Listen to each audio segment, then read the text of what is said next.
Hello students, today let us learn about lesson number 1, that is handling peer pressure. Before starting the lesson, we have to understand what exactly means the peer pressure. What is peer and what is peer pressure? Peers are the individuals with whom a child or an adolescent identifies himself or herself, who are usually but not always the same age group. Means your classmates. Either it may be girl or boy. They are your peers because they study with you and we identify ourselves in their class. And what is mean by adolescent? Adolescent means the child who is in its growing up phase. And what is peer pressure? Peer pressure can happen when we are influenced to do something we usually would not do, or stop us from doing something we would like to do. This pressure is created by our classmates. Now we are in the classroom and we study together. So because of our classmates, sometimes we get pressurized to do that things which we really don't want to do, and which things we actually like, that we refuse to do. So this pressure is not good for our development. So today we will see how to handle this peer pressure. When someone says something directly to you, that puts a lot of pressure on you and makes it hard to say no. For example, suppose your benchmate, the one who sits with you in your bench, he or she pressurizes you for something to do, like teasing to other one, like troubling to other one. Actually you don't want to do that, but sometimes because of his or her pressure you tend to do that. So, and unspoken peer pressure means without speaking pressurizing someone, like when you feel that you are supposed to act or dress a certain way because it seems like everybody else is doing. For example, you don't like to wear something, but as it is others are doing and someone is praising to that person, you want to do that only. Actually from heart you don't like it actually, but then also you are doing that. So that is the unspoken peer pressure.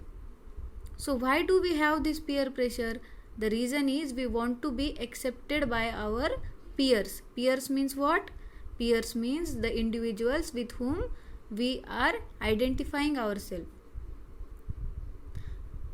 So these are the types of peer pressure: positive peer pressure, neutral peer pressure and negative peer pressure.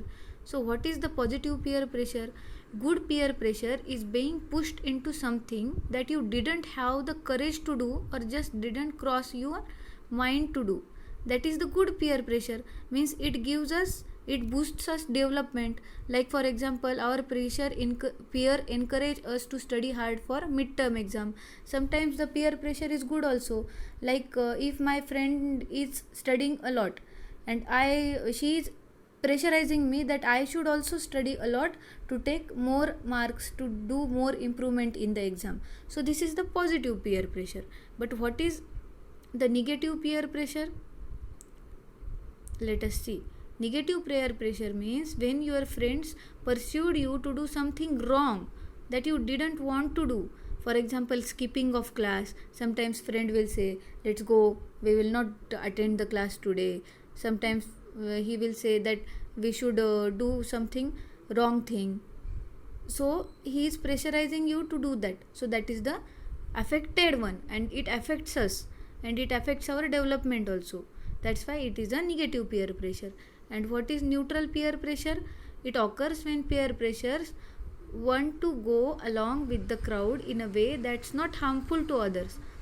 Sometimes your friend invite you to go for a party which many friends will go. So you don't want to go, but you will go because of the pressure of the friend. But this going to the party will not harm each other. It is not harmful for the others. So that kind of pressure which you actually don't want to do, but it is not harming anyone, that is the neutral peer pressure. So what are the reasons of good peer pressure? It is a friendship, feedback and advice. If you do friendship with the good person, good boy or good girl, so at that time because of friendship she will or he will pressurizes you to do the things he is doing in his or her life. So you will also do that. So that is the good peer pressure. And encouragement, new experiences, these are also the reasons of good peer pressure. So how can you benefit from good peer pressure? You may learn something new and have a new experience. You can overcome a fear and you will become more social. Your socializing encouragement will increase. And what are the reasons of negative peer pressure? Negative peer pressure is bad. So bad peer pressure leads to doing something bad, like this addiction or skipping the class or doing wrong with the parents, don't listening what parents are saying, that. And how can you respond to negative pressure? The key to deal with the negative pressure is self-confident. Students, you should be confident about what you are doing. If your thoughts are clear, if you know what you are doing in your life, and you are taking an advice of parents, teachers, and you are reading a lot of knowledgeable books, at that time your confidence will boost and you will not be susceptible to such kind of negative pressure. So we should always be confident and we should always be firm with the good decisions, and we should always clear our thoughts that what we want to do in our life, how we can do betterment of our life, so that we cannot be susceptible to the negative peer pressure.